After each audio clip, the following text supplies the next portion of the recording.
one coming out. Never fails.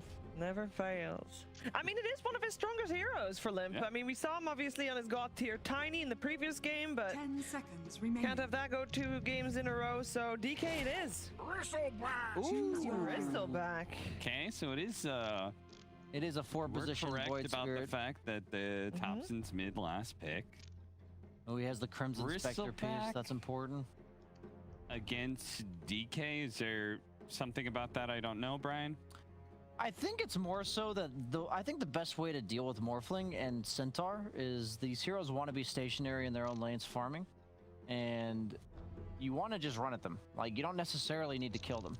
You just need to make it so they're not killing creeps, because Okay. they need to be on top of the creep wave, tanking it in order to be efficient with their farming. So I think the whole idea of this pick is that, yeah, eventually they have the Undying, they have like the Morphling who can buy a Scotty, but the pace of the game that Bristleback represents, I think, will create a lot of space for Ana, is the goal.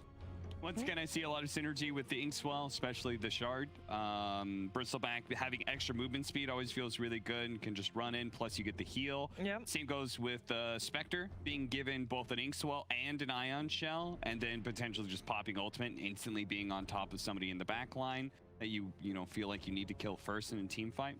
It's okay. Yeah. I'm not sure how I feel about the Bristleback overall, though.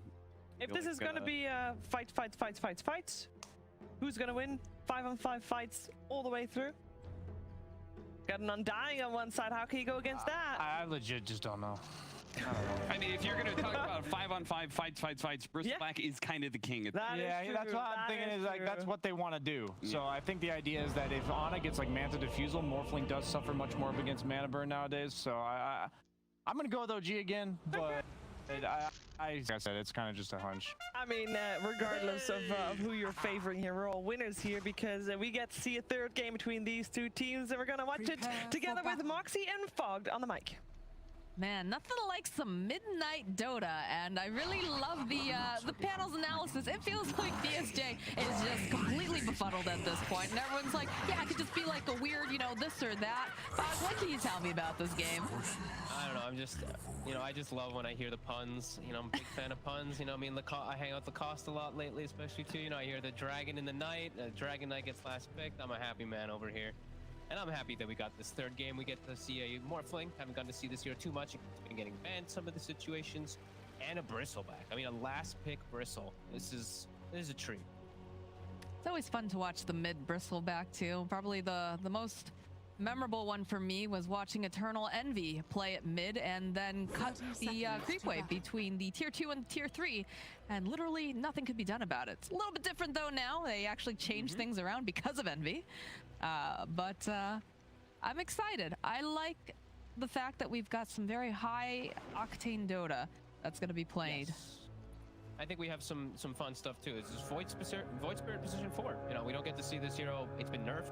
We don't get to see it as much as we did before, which is like every single game. And it's position 4, which we really don't The see except battle for I think begins. Liquid's like the only team that like they like flex, right? Where No. Liga plays something else and Foxy plays like a 3/4 Void Spirit. Or Maybe in Europe, but Matthew over in South America has been playing it forever. that is true. That's Yes. a good point. So definitely though, in the European region, though, it seems like Liquid was the only one who really kind of got on that train here. But I'm yeah, I've been stuck excited. in Europe and CIS. You know, I'm trapped over here, so you got to give me that. I don't know if It's you been feel a it while. anymore. It's been a while. We haven't seen it quite as recently. Like you said, there were some changes, but you can already see Mr. Davion the Dragon Knight has picked up a stick because he knows what Thompson's going to be tossing at him. Yep, Limp should be able to farm really nicely here. Thompson might struggle a little bit because you do have that damage reduction that comes into play. Might be a little hard besides just farming with Quills. So we'll see how that one does play out. I gotta be honest, I haven't seen Bristleback fix DK, but I imagine DK is gonna farm a little harder. Then Bristle's gonna hit some jungle camps and catch back up just fine. So now this is kind of interesting this time around is the fact that they're not doing a tri-lane here for Ana. They're actually, you know, running the 2-1-2. How do you feel about that? We like that we're changing it a bit?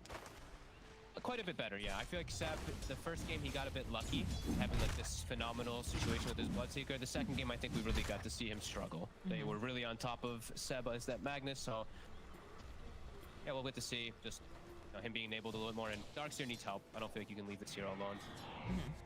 I mean, you can't really leave Magnus or anything alone either, but Darkseer probably one of those that needs a little bit more love than those, just at least to get the ball rolling. As part of that too, the fact that they have that Undying, they just don't want to be too grouped together, and giving him those extra stacks. All right. Thompson, yeah, so lane, he actually does pretty well in the first few. He's 7-1, does have a couple creeps that he's going to miss, but he's prioritizing just getting a small camps. He's definitely one of those heroes. I mean, we saw it a lot with the Keeper of the Light, right? We saw it earlier, and it's still really nice though for being able to take these stacks. Bottle is, of course, online here for Bristol. Going to be able to go and just get that region back up and go fetch one of the water runes. Yeah, and you always want to have, we'll definitely see some situations where even Saksa, he's just pulling creeps up here, as you have to do versus this Morphling lane. He'll get to the point where he's stacking Ancients. He's getting Thompson ready for that full jump and spike in that lane. But the way the lanes are sitting right now, Radiant's Alliance bottom looking tower to win is under attack. 3 lanes. Is pretty good, definitely. Inkswell was getting used here on the bottom lane. Ana was doing a little bit of poking over at Hanskin, but probably just wants to go back and hit those creeps. As he needs to. He's suffering a bit. Spectre versus Centaur. Centaur, the reason we're seeing it being picked so much more. Look at this base damage. 81 with the Bracer. Spectre has 54. And the animation on Centaur is phenomenal. So, Ana will continue to suffer down here. Do we think that... Yeah, he's getting chased. 6 full stacks. All right. He's got 8 wand charges here, though. Or stick charges, rather. Yeah. And they will start to bottle. disappear, those cool spray stacks. But Thompson, he's going to kidnap the wave and now kidnap the bounty rune as well and farm the closing small camp. Ooh, efficiency. You love to see it as a Dota player. Yep. And you love to see when it's like, you're not able to just like beat him in the lane.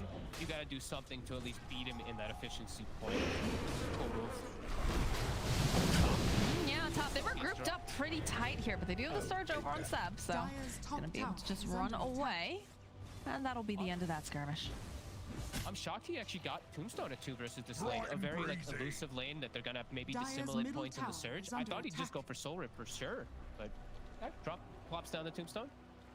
Is it a situation where he considered that they might just get too over aggressive and he wanted to punish it, or? Not sure. Maybe he just wants to.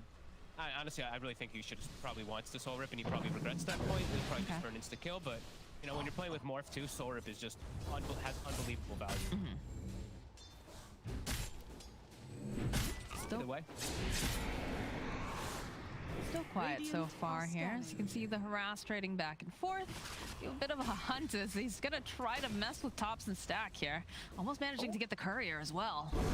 They're be Just close. survives. That was the ring of health too. That's Thompson does not want to lose that. No, he doesn't. Oh, top lane, Saksa, which, it's gonna be Saksa who gets that first blood, but FNG gets his revenge as Nico Baby gets the kill. Well, worth it for Saksa. He's got his boots, now he's got an upgraded wand if he chooses to, and he's level 3. Maybe he can make moves to secure the bottom lane a little bit better, as we are still seeing Humble God struggle. Not as They're gonna refill. not an easy life down here for the Spectre. Nope. And we see actually just Fear turns top. Seb actually has the bottle finished up on that Darkseer, the popular build that we've seen so much. And FNG, ATB's mid, fills the bottle for Limb, so support's doing their jobs. Nothing like a water boy. Yep. Seb? Could be just fine here. Nico Baby trying to put some harassment onto him. And yes, these lanes still looking really good for Alliance. The Morphling full free